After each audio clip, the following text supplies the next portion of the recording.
Study IQ IAS, आपका selection हमारा mission. Hello everyone, आप सभी का स्वागत है स्टडी IQ के इस प्लेटफॉर्म पे। प्रीलिम्स बहुत नज़दीक आ रहा है। 25 मई 2025 को हमारा प्रीलिम्स का एग्जामिनेशन है। तो उसमें सबसे इंपॉर्टेंट जो सब्जेक्ट है पॉलिटी, उसको कैसे डील किया जाए और 10 पेजर हम नोट्स कैसे बनाए पॉलिटी के, जिसके वजह से एग्ज़ाम में एंड में जब 2-3 दिन बचे हो तब रिवीजन बहुत आसानी से हो और बहुत टाइम उसमें बचे। तो वो कैसे किया जाए, तो उसी के बारे में आज हम डिस्कस करेंगे। तो उस तरीके से आप देख सकते हैं कि पॉलिटी के 10 पेजेस कैसे बनाए जाए। तो उसमें सबसे पहला चीज़ है कि ये दो तरह के लोगों के लिए इस वीडियो का यूटिलिटी रहेगा। पहला वो जो 25 में अटैम्प्ट दे रहे हैं, दूसरे वो जो 26 है उसके बाद अटैम्प्ट देंगे। जो 25 में दे रहे हैं उनके पास सबसे बड़ा प्रॉब्लम ये हो सकता है कि सिलेबस बहुत ज़्यादा है। अब सिर्फ पॉलिटी के लिए लक्ष्मीकांत पूरा करने जाएंगे तो इतना टाइम है नहीं और बहुत कम टाइम बचा है। तो अगर ये दो एस्पेक्ट में आप फॉल करते हैं और 25 का अटैम्प्ट दे रहे हैं तो आप मेरे नोट्स को यूज़ कर सकते हैं। मैं एग्जाम्पल के लिए बताऊंगा। जैसे इस तरीके से मैंने नोट्स बनाए थे लक्ष्मीकांत के, जिसने मुझे हेल्प किया प्रीलिम्स निकालने में, और बहुत सर्टेनिटी और कन्विक्शन के साथ कह सकता हूँ कि बहुत ही अच्छे नोट्स हैं। They also help you. तो आप देखना चाहे तो इसको एक सैम्पल के तौर पे देख सकते हैं और बाकी मैं डिस्क्रिप्शन में इसको लिस्ट कर दूंगा। तो उस तरीके से अगर 25 का अटैम्प्ट दे रहे हैं तो आप इन नोट्स को रेफ़र कर सकते हैं रिविज़न के लिए, ताकि आपका टाइम भी बहुत कम कंज्यूम होगा। 2 आवर्स में फिनिश हो जाएंगे। 10 पेजेस के नोट्स हैं अगर आप उस तरीके से उसको हैंडल करते हैं। दूसरा एस्पेक्ट ये है कि जो 26 या उसके बाद अटैम्प्ट दे रहे हैं तो उनके लिए क्या है कि नोट्स कैसे बनाने हैं ताकि हम पॉलिटी को 10 पेज में ख़त्म कर पाएँ, उसके बारे में हम डिस्कस करेंगे और लर्न करेंगे कि वो कैसे किया जाए। तो उसके बारे में will see how we can do. लेकिन ये ज़रूरी क्यों है, पॉलिटी इतना ज़रूरी क्यों है? रीज़न बीइंग, अगर आप देखेंगे 2024 का जो लास्ट ईयर का प्रीलिम्स था उसमें 19 क्वेश्चन पॉलिटी से थे और वो करीबन 38 मार्क्स का वेटेज रखते हैं। हर साल करीबन इसी रेंज में 15 से लेकर 20 के आसपास जो क्वेश्चन होते हैं वो पॉलिटी से आते हैं। बहुत हैवी वेटेज रखता है और एग्जाम में एक सेफ्टी नंबर होता है कि अगर आपके 100 से ऊपर नंबर हैं तो करीबन आप कह सकते हैं कि आप सेफ है, प्रीलिम्स निकल जाएगा और मेंस की कॉल आ जाएगी। तो अगर यहाँ तक पहुँचना है तो ये सब्सटेंशियली बहुत हाई है। पॉलिटी का अगर मार्क्स का रेंज देखें तो मतलब 1/3 अगर आप पॉलिटी से कवर कर सकते हैं और बाकी इकोनॉमी हो गया, साइंस एंड टेक हो गया, उससे हैंडल कर लेंगे, तो पॉलिटी बहुत ज़्यादा सब्सटेंशियल है। इसको सही से अगर टैकल करेंगे तो ये जो लक्ष्य है मेंस तक पहुंचने का, ये कहीं ना कहीं हासिल किया जा सकता है। तो उस वजह से एंड रिवीजन में बहुत जल्दी हो पाए वो सारी चीज़ें, तो उसके लिए हम 10 पेजेस कैसे बनाने उसको डिस्कस करेंगे। तो ये कैसे किया जाए, तो एक एग्जांपल से आप देखिए कि नोट्स में क्या मेंशन करना है और क्या नहीं करना है, कौन सी चीज़ों को अवॉइड करना है आपको। तो सबसे पहले जैसे एक ऑर्डिनरी बिल का हमारा टॉपिक है तो उसमें हम किस तरीके से इसको कर सकते हैं। आप एग्जाम्पल से देखिए कि जैसे ये पहला हाउस है, ये दूसरा हाउस है, फर्स्ट सेकेंड थर्ड रीडिंग से ये यहाँ पर आया। ऑर्डिनरी बिल में कोई भी हो सकता है, लोकसभा राज्यसभा कहीं से भी ओरिजिनेट हो सकता है। तो उस वजह से first second and thereafter क्या होगा कि मतलब या तो एक्सेप्ट किया जाएगा दूसरे हाउस के थ्रू, या फिर रिजेक्ट होगा, या फिर वहीं पेंडिंग रह जाएगा, या फिर कोई अमेंडमेंट सजेस्ट किया जाएगा पहले हाउस को, या वो उसे एक्सेप्ट करेगा या रिजेक्ट करेगा। अब अगर ये नीचे वाली 3 सिचुएशन होती है तो उसमें डेडलॉक हो जाता है, बिल आगे नहीं जा पाएगा, प्रेसिडेंट तक नहीं पहुंच पाएगा। तो उस वजह से 6 महीने से अगर ज़्यादा समय हो गए तो उसके बाद क्या होता है, एक जॉइंट सिटिंग बुलाई जाती है। उसके बाद वो प्रेसिडेंट के पास जाता है। प्रेसिडेंट हाँ या तो उसमें हाँ करेंगे या मना कर देंगे, या फिर उसको पॉकेट वीटो कर देंगे, या फिर रिटर्न कर देंगे। तो ये जो चीज़ें हैं अगर आप अपने नोट्स में इस तरीके से फ्लो चार्ट के फॉर्म में मेंशन करते हैं तो जब आप बहुत टाइम के बाद भी इसको रिवाइज करने की कोशिश करेंगे तो बहुत ईजी होगा। आपके दिमाग में एक पिक्टोरल मेमोरी के तौर पे ये छप चुका होगा। तो उस तरीके से अगर आप करते हैं तो बहुत ईजी रहेगा और बहुत ज़्यादा हेल्पफुल रहेगा। तो उसी वजह से जब आप नोट्स बनाएंगे सबसे इंपॉर्टेंट चीज़ उसमें ये है कि वो बहुत ही सिस्टमैटिक वे में होना चाहिए। कुछ इस तरीके से एरोज हैं जो फ्लो कर रहे हैं ताकि आपको समझ में आए कि आपने जब नोट्स बनाए, ऐसा नहीं होना चाहिए कि नोट्स बनाए थे 5 महीने पहले, आज रिविजन करने बैठ रहे हैं तो पता ही नहीं चल रहा है खुद के नोट्स में किस तरीके से मेंशन किया है। तो उसको अवॉइड करने के लिए सिस्टमैटिक वे में नोट्स होना चाहिए एंड ईजी टू अंडरस्टैंड होना चाहिए। आप जो भी लैंग्वेज, हम काफ़ी बार शॉर्ट फॉर्म लिख देते हैं, जैसे ये LSRS लिखा है, शॉर्ट फॉर्म लिखा है, ये तो मतलब इम्प्लाइड है, ये तो समझ में आ जाता है। लेकिन ऐसे बहुत सारी चीज़ें होती हैं, इलेक्टेड एंड नॉमिनेटेड आपने ENN लिखा है, फिर आप भूल गए ये क्या चीज़ है। तो वो चीज़ ना हो तो आप साइड में ही कुछ उस तरीके से इलेक्टेड पूरा लिख लें या फिर आधा भी लिखे, तो ये आप उसे भूलें ना, वो ज़रूर इंश्योर करना है। उसी के साथ में ये जो चीज़ें हमने देखी, अगर इस तरीके से हम नोट्स बनाए जाएंगे तो एक डर रहता है कि बहुत लक्ष्मीकांत का नोट्स बना रहे, पूरा लक्ष्मीकांत फिर से तैयार ना हो जाए, तो वो चीज़ ना हो। तो उस वजह से इसको 10 पेजेस में कैसे फिनिश करना है, तो उसके लिए 2 पहलू रहते हैं। एक, यूजुअली हम क्या करते हैं, जो सबसे बड़ी गलती होती है उसमें क्या करते हैं, कोई भी चीज़ को पढ़ते हैं, उसके बाद हम एग्ज़ाम देने जाते हैं, फिर उसमें मार्क्स जब कमाते फिर हम जाकर PYQs पे अपनी रीडिंग्स लगाते हैं। आप PYQ को देखते हैं, उसके क्या थीम्स है, वो सारी चीज़ें देखते हैं। वो यूजुअली हम ये करते हैं, और ये नहीं करना है। अगर ये इंश्योर करना है कि 10 पेजेस के अंदर हमारे नोट्स फिनिश हो जाए, तो इसलिए सबसे पहले ज़्यादा ज़रूरी है कि आप PYQs को सबसे पहले देखें, उसकी थीम्स को एनालाइज करें।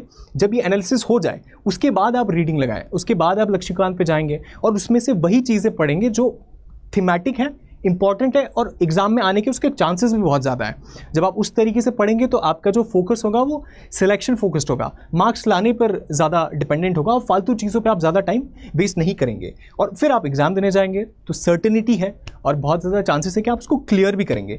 तो 10 पेजेस में अगर नोट्स फिनिश करने हैं तो कहीं ना कहीं हमें PYQ से स्टार्ट करना होगा। अब PYQ से स्टार्ट करना है तो एक यूटिलिटी देख लेते हैं कि जो 2024 के क्वेश्चन थे, PYQ देखे तो 2024 के जो पॉलिटी के क्वेश्चन थे वो किस तरीके से थे। तो 2 कैटेगरी में बात सकते हैं, एक डुएबल कैटेगरी और दूसरी है अवेयरनेस बेस, कि अपना अवेयरनेस कितना था, अपने करंट अफेयर्स कितने से अच्छे किए, उस तरीके से। तो डुएबल कैटेगरी में देखें तो ये सारे कहीं ना कहीं आपके नोट्स में मेंशन होंगे। जब आप लक्ष्मीकांत से नोट्स बनाएंगे तो उसमें ये मेंशन होंगे, जैसे लोकसभा का बिल है तो वो किस सिचुएशन में लैप्स कर जाएगा, मतलब ओरिजिनेट हो रहा है या उस तरीके से, या फिर वहाँ पेंडिंग है लोकसभा में, कब लैप्स करता है, ये सारी चीज़ें, डिसोल्यूशन हो रहा है हाउस का, उस तरीके से लोकसभा के स्पीकर के बारे में, ये सारे थीमेटिक क्वेश्चन भी है। बजट हो गया, रीट हो गया, कॉन्स्टिट्यूशन के पार्ट्स हो गए, उसके बाद शेड्यूल से क्वेश्चन आ रहे, आर्टिकल से क्वेश्चन आ रहे, ये थीमेटिक क्वेश्चन है सारे। तो जब आप PYQ को एनालाइज करेंगे तो ये सारी चीज़ें आपको निकल कर आएगी, उसके बेस पे आप थीम्स तैयार करेंगे एंड देन आप उसकी रीडिंग लगाएंगे लक्ष्मीकांत से। उसमें अगर अवेयरनेस बेस्ड क्वेश्चन देखें तो जैसे महुआ मोइत्रा का केस हुआ था उस समय पे, तो एथिक्स कमेटी न्यूज़ में थी, तो करंट रेलेवेंस की वजह से ये पूछा गया था। फिर पार्टी और लीडर के क्वेश्चन थे, वुमेन की, मतलब वुमेन रिजर्वेशन जो बिल है वो उस समय पे न्यूज़ में था, तो उस तरीके से कब सीट्स का अलोकेशन होगा या कब ये सारी चीज़ें होगी, तो उसके बारे में क्वेश्चन था। मनी बिल पे क्वेश्चन था, 8 शेड्यूल क्वेश्चन थे। तो ये सारे कहीं ना कहीं थीम्स पे बेस्ड हैं, PYQ पे जो है, या फिर करंट के रेलेवेंस के जो टॉपिक भी आ रहे हैं वो भी कहीं ना कहीं थीम्स पे उनका लिंकेज है, वो ज़रूर देखने को मिलता है। उसी के साथ इफ़ यू सी तो थीम्स है कौन कौन सी जिस पे हमें ध्यान देना है, जो हम एक्चुअल में रीड करेंगे। तो थीम्स है, प्रेसिडेंट हो गए, गवर्नर हो गए, पार्लियामेंट है, स्टेट लेजिस्लेचर है, उसी के साथ कॉन्स्टिट्यूशन के अगर आप मैंडेट्स देखिए, फंडामेंटल राइट्स हो गए, ड्यूटीज़ है, DPSP है, प्रियम्बल है, आर्टिकल्स जो इंपॉर्टेंट है वो सारे हो जाते हैं, लास्ट में जो शेड्यूल्स है वो हो जाते हैं, उसके साथ साथ सेंटर स्टेट रिलेशन है। तो ये कुछ ब्रॉड थीम्स है जिसके बेस पे क्वेश्चन प्रीलिम्स में आते हैं पॉलिटी से। अगर इन्हें अच्छे से प्रिपेयर किया जाए तो ये इंश्योर किया जा सकता है कि जो 19 क्वेश्चन थे उसमें से कम 12-13 क्वेश्चन तो हम बहुत सर्टेनिटी के साथ, 100% श्योरिटी के साथ उसको सॉल्व कर पाएंगे, और बहुत ज़्यादा चांसेस होंगे कि प्रीलिम्स में जो भी मार्क्स होगा उसमें सब्सटेंशियल जो हमारा मार्क्स होगा वो पॉलिटी से हमें देखने को मिलेगा। उसी के साथ में प्रोसेस क्या रहना चाहिए, मतलब जो 25 वाले हैं वो तो मेरे नोट्स रेफर कर सकते हैं जो कि डिस्क्रिप्शन में दिया है, लेकिन जो 26 या बाद में जो अटेम्प्ट देंगे उनके लिए अगर फ्रेश अपने खुद के नोट्स उन्हें बनाने हैं तो वो किस तरीके से कर सकते हैं। तो उसमें 2 तरीके रहते हैं कोई भी स्टडी मटेरियल के, एक होते हैं उसमें कॉन्सेप्ट्स और दूसरे होते हैं उसमें सब्सटेंशिएटर्स।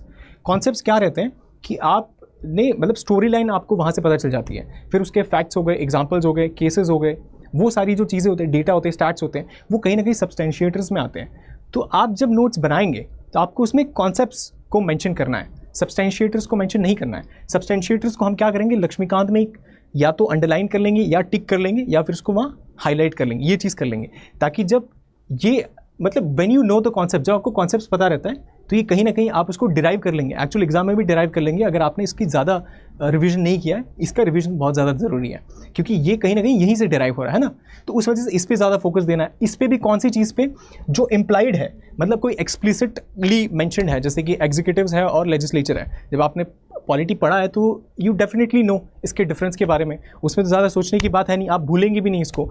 लेकिन कुछ चीज़ें होती है जैसे आर्टिकल 23, 24, इसमें चाइल्ड लेबर और ट्रैफिकिंग वाला कौन सा आर्टिकल है, उसमें कभी कभी कन्फ्यूजन होता है। तो ये जो कन्फ्यूजिंग वाली चीज़ें होती है ये इम्प्लाइड में आ जाती है। तो ज़्यादा फोकस करना है कि आप ऐसी चीज़ें मेंशन करें अपने नोट्स में जो कन्फ्यूजिंग है, जिसके चांसेस है कि आप भूल जाएंगे और आपको बार बार रिवीजन की ज़रूरत पड़ेगी, उसको हम नोट्स में मेंशन कर सकते हैं। और जो बाकी चीज़ें हैं, जैसे कि एक तरीके से हो गया कि राज्यसभा का जो टर्म है वो पार्लियामेंट फिक्स करता है, ये जो छोटी छोटी नुआंसेस हो गए इसको आप लक्ष्मीकांत में ही टिक कर दीजिए, क्योंकि ये आपका कॉन्सेप्ट जब बिल्ड हो गया है तो आप समझ जाएंगे कि ये इस तरीके से चीज़ें हैं। उसके बाद जैसे लोकसभा का जो इलेक्शन होता है उसमें प्रोपोर्शनल रिप्रेजेंटेशन नहीं होता, जो कि प्रेसिडेंट वाइस प्रेसिडेंट के इलेक्शन में होता है। ये इस चीज़ में क्यों नहीं होता, तो इसमें एक ये एस्पेक्ट हो जाता है कि कॉन्टेक्स्ट कम हो जाएंगे जो रिप्रेजेंटेटिव है और एक्चुअल वोटर्स हैं उनके बीच में। तो ये जो चीज़ें हैं अगर आपने इसको अच्छे से पढ़ा है, कॉन्सेप्ट्स में आपने समझा है और यहाँ पे ठीक ठाक मेंशन है जो भी रेफरेंसेस है, तो यहाँ पे इसको ज़्यादा आपको मेंशन करने की ज़रूरत नहीं, आप केवल टिक कर सकते हैं, ताकि जब आप फिर से जब मेंस दे रहे होंगे आफ्टर प्रीलिम्स, तो उस समय पे एक बार ग्लांस कर सकते हैं इन सारी चीज़ों को। तो ये 2 डिफरेंस हो जाते हैं। तो इसीलिए आपकी जो 10 पेजेस के नोट्स है वो 10 पेज के इसलिए बनेंगे क्योंकि ज़्यादातर जो आपकी चीज़ें होंगी वो सब्सटेंशिएटर में फॉल करेगी और उसको लक्ष्मीकांत में आप अंडरलाइन कर चुके होंगे या फिर आप उसको हाईलाइट कर चुके होंगे, और नोट्स में आप वही चीज़ मेंशन कर रहे होंगे जो कॉन्सेप्ट्स वाले हैं और जो आपको लगता है कि प्रीलिम्स में उसकी यूटिलिटी बहुत ज़्यादा है और इसको कर लिया तो ये तो हो ही जाएगा। तो वो एस्पेक्ट है, अगर इस तरीके से आप टैकल करते हैं तो बहुत इजीली आपके जो पॉलिटी है वो 10 पेजेस में उसके नोट्स खत्म हो जाएंगे। आप सिमिलरली इकोनॉमी हो गया, ज्योग्राफी हो गया, अगर उसके लिए 10 पेजेस के नोट्स अगर आप चाहते हैं कि उस पर भी एनालिसिस करके बनाया जाए तो प्लीज़ आप कमेंट्स में बताइए। और अगर ये वीडियो बहुत पसंद आया हो आपको, do share with your friends and other aspirants, ताकि उनको अगर कुछ वैल्यू प्रोवाइड हो पाए तो I will be very happy and glad to see that. So best wishes and thank you for watching this video. Study IQ IAS, आपका selection हमारा mission.